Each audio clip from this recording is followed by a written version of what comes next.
காசு பணம் இல்லாதவன் ஏழை மகன்தான். அவன் காட்டோரமா ரோட்டோரமா படுத்து தூங்குறான். சொத்து சொகம் உள்ளவனோ செல்வ மகன்தான்.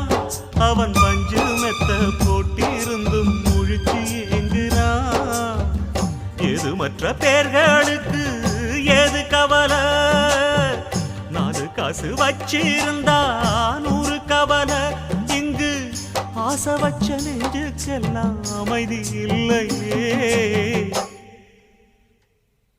என்ன வேலை அது என்ன